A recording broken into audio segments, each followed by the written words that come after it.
Hey, Brendan from Blue Light here, and for those of you who haven't seen any of my videos before, for the past 5 or 6 years I've been coaching and supporting people, helping them to join the police service with a lot of success.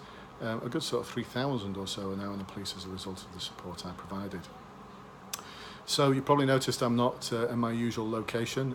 Here I am in Arbanasi in Veliko Turnovo in Bulgaria, joining my family for a couple of weeks of rest, relaxation, and providing some support still for you, my fantastic clients, and those people who might be my clients one day, and for those people who never might be my clients, but still I hope you benefit from this video.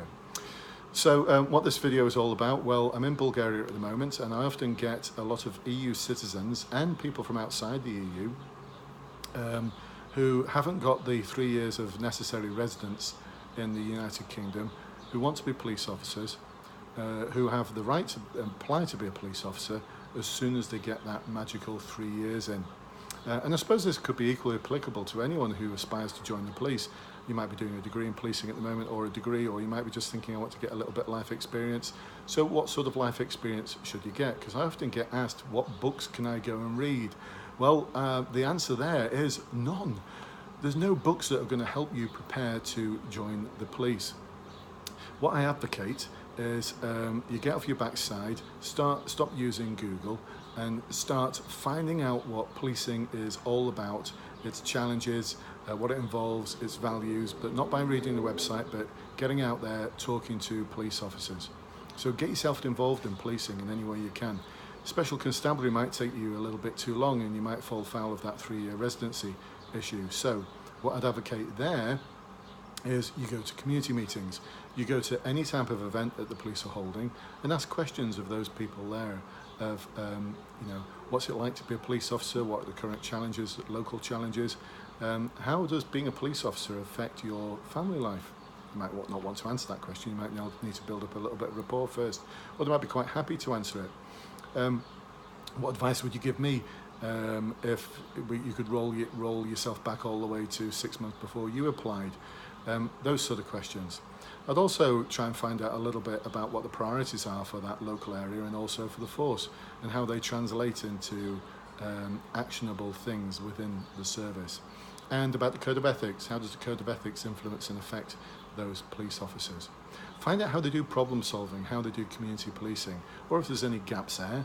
Be knowledgeable about those gaps. So I've had people attend police stations to ask about their next community meeting, only to be told, we don't do anymore, they don't work.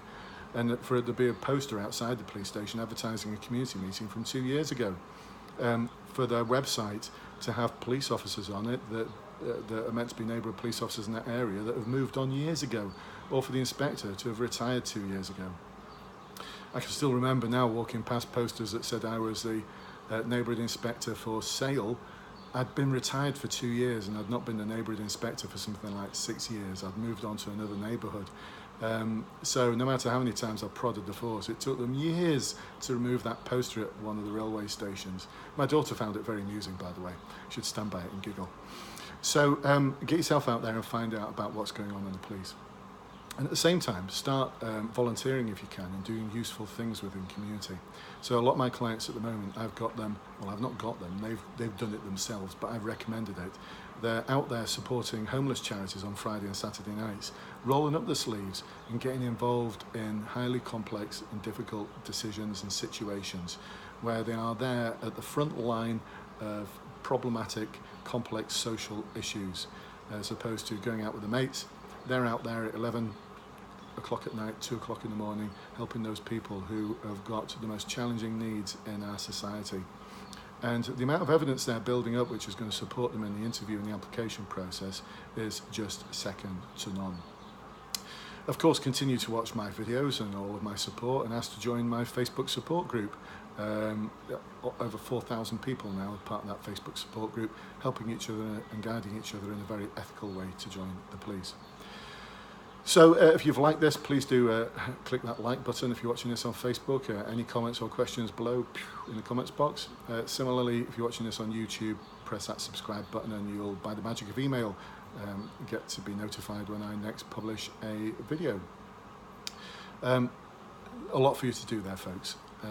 There's a lot more I recommend to my clients, and give them specific questions to ask, specific things to do depending on the force and depending on their situation. But there's a few ideas for you. Reading books is not going to get you into the police. Getting out there and taking action and doing stuff and getting involved and finding out and exploring, that's what's going to get you in the police. And if any of you are thinking, I can't go to the front desk of a police station and ask for a ride along or half an hour of someone's time, you might want to question whether you're the right sort of person to be a police officer, because you can have to do very bold things at times and ask very bold questions. The sort of people who I've been coaching, who've been extremely successful, are the ones who've never taken no for an answer. So I remember one of them tipping up to a police station in the morning, only to be told by a rather grumpy constable and then by a grumpy sergeant that they haven't got time to speak to them. This is their future police force, bear in mind that they might be working with these people in the future.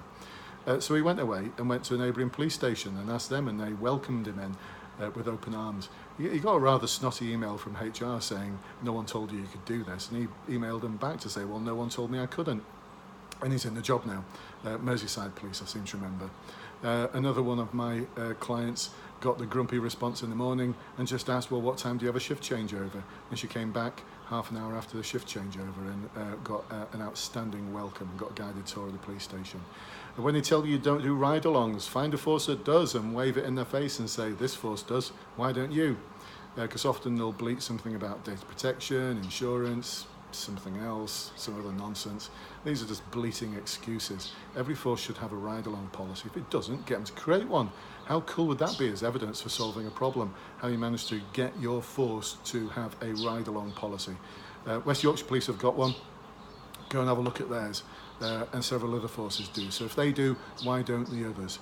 So that's how challenging you need to be. Remember, the police service does not need people who are just going to be wilting wallflowers, who are just going to accept that things are the way they are. They need people who are going to challenge mediocrity, challenge the status quo, challenge why things are the way they are, and at the same time be capable of following orders when it's needed. But as an inspector years ago, I didn't want people who would blindly follow my instructions and orders. I wanted people who would question me, who'd be quite happy to come up to me and say, boss, I'm not sure if what we're doing here is the right thing to do. I loved it, absolutely fantastic. If everyone's agreeing with me, one of us or most of us is not needed. So be that challenging individual in a very supportive way. Have a look at the values framework for the police and think about how you should be going about doing these things. So don't get snotty with someone who's saying, no, I haven't got time for you. You don't know what they've just gone through. You don't know what their past half an hour looked like. So be accommodating of them, be welcoming of them, be welcoming of their comments, roll with the resistance, and great things will happen for you. So anyway, hope you found, I'm keeping going. I should stop these videos at some point, shouldn't I? So that's 8 minutes worth. I'm going to stop now. So until next time, I'll speak to you soon. Bye-bye for now.